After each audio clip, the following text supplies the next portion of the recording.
Sobre el agua es un cuento corto de Guy de Maupassant que explora los temas de la soledad, el miedo y la naturaleza inquietante del entorno.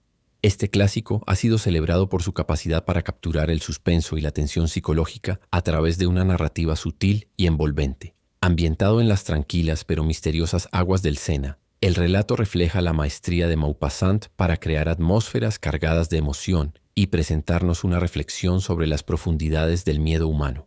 Sobre el agua. El verano pasado alquilé una pequeña casa de campo a orillas del Sena, a varios kilómetros de París, y solía ir allí a dormir cada noche. Después de unos días, conocí a uno de mis vecinos, un hombre de entre 30 y 40 años, que sin duda era el espécimen más curioso que jamás había encontrado. Era un viejo aficionado a la navegación y estaba loco por los botes. Siempre estaba al lado del agua, en el agua o en el bote. Sin duda nació en un bote, y con certeza su vida también terminará en uno. Una noche, mientras caminábamos por las orillas del Sena, le pedí que me contara algunas historias sobre su vida en el agua.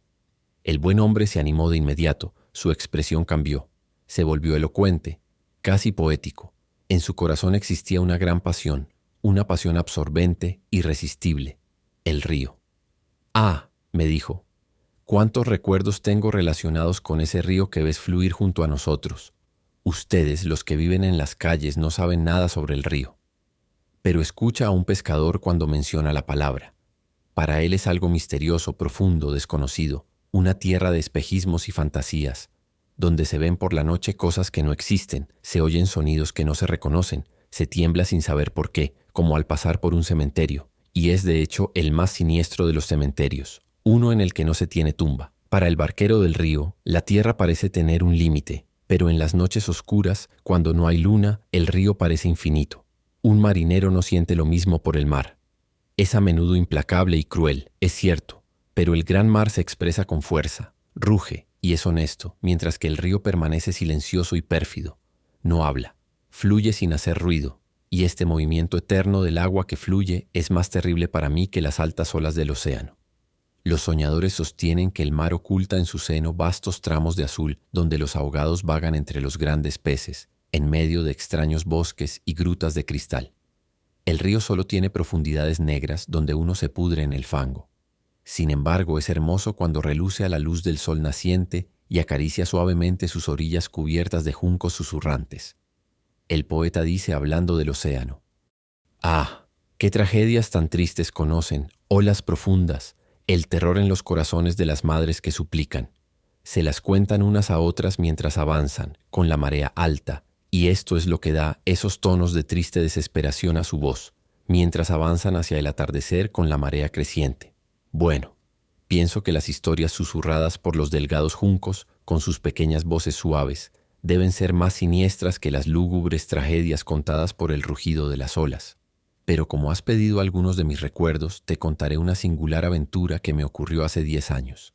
Vivía, como ahora, en la casa de la madre Lafon, y uno de mis amigos más cercanos, Louis Bernet, quien ha dejado la navegación junto con sus zapatos bajos y su cuello descubierto para unirse al Tribunal Supremo, vivía en el pueblo de C, a unos 10 kilómetros río abajo. Cenábamos juntos todos los días, a veces en su casa, a veces en la mía. Una noche, mientras volví a casa y estaba bastante cansado, remando con dificultad mi gran bote, uno de casi 4 metros, que siempre sacaba por la noche, me detuve unos momentos para tomar aliento cerca de la punta cubierta de juncos allá, a unos 200 metros del puente del ferrocarril. Era una noche magnífica. La luna brillaba intensamente, el río resplandecía, el aire estaba calmo y suave. Esa placidez me tentó.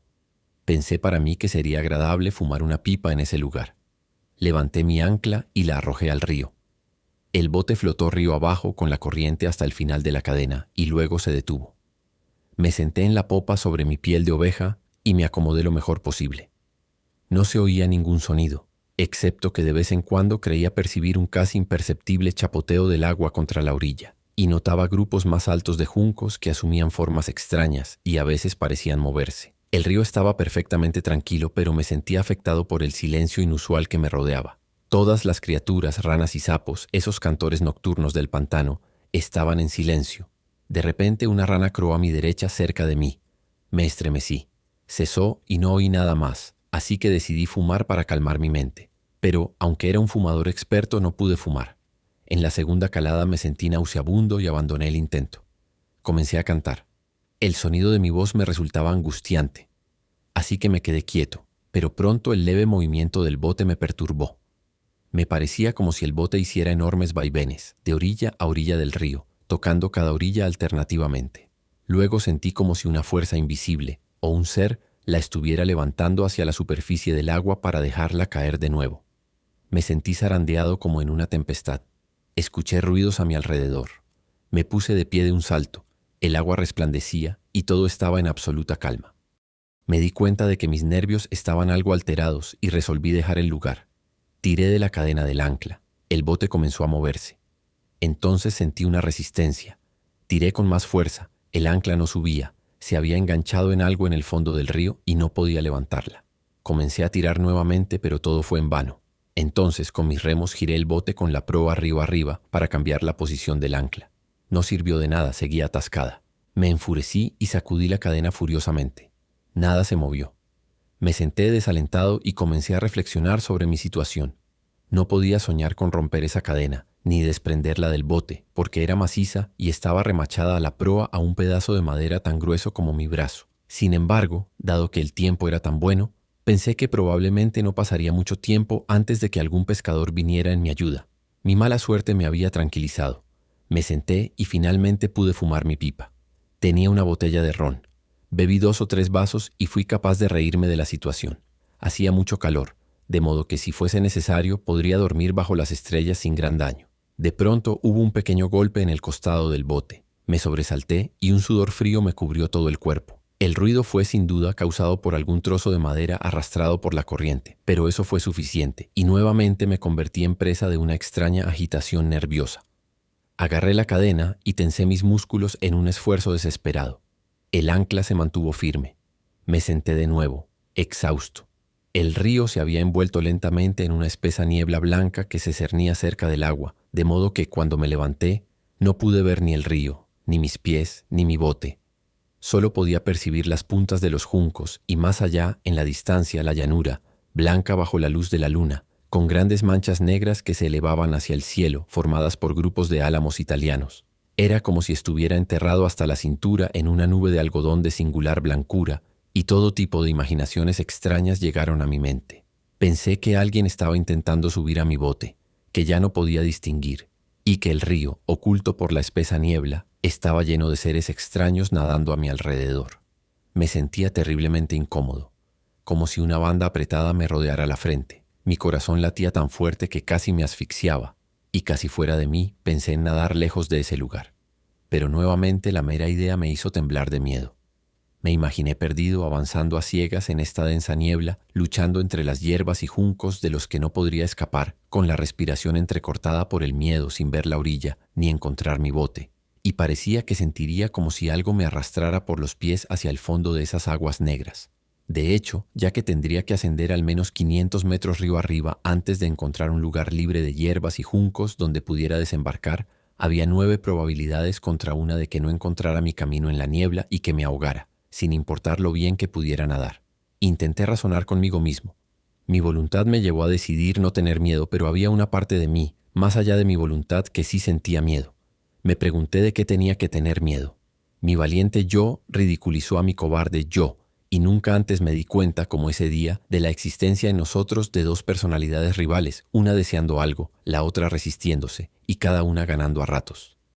Ese estúpido e inexplicable miedo aumentó y se convirtió en terror. Permanecí inmóvil con los ojos abiertos de par en par, los oídos atentos a la expectativa. ¿De qué? No lo sabía, pero debía ser algo terrible.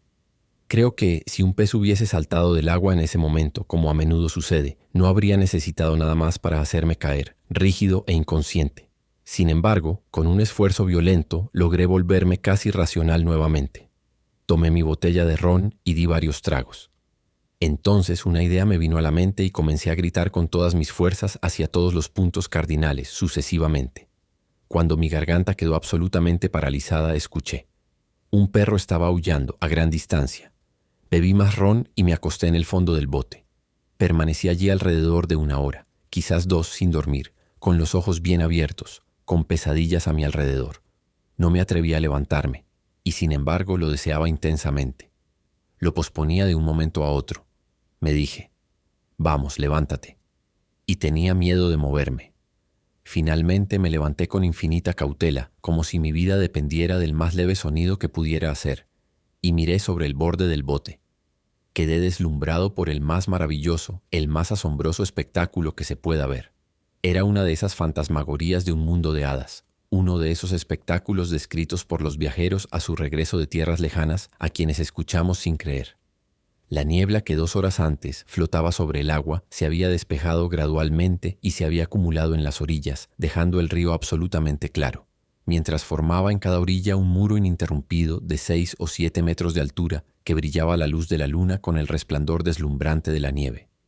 No se veía nada más que el río resplandeciente de luz entre estas 2 montañas blancas, y muy por encima de mi cabeza navegaba la gran luna llena en medio de un cielo azulado y lechoso. Todas las criaturas en el agua estaban despiertas. Las ranas croaban furiosamente, mientras que de vez en cuando se escuchaba primero a la derecha y luego a la izquierda la nota abrupta, monótona y lúgubre de los sapos toro. Es extraño decirlo, pero ya no tenía miedo. Estaba en medio de un paisaje tan inusual que las cosas más extraordinarias no me habrían sorprendido.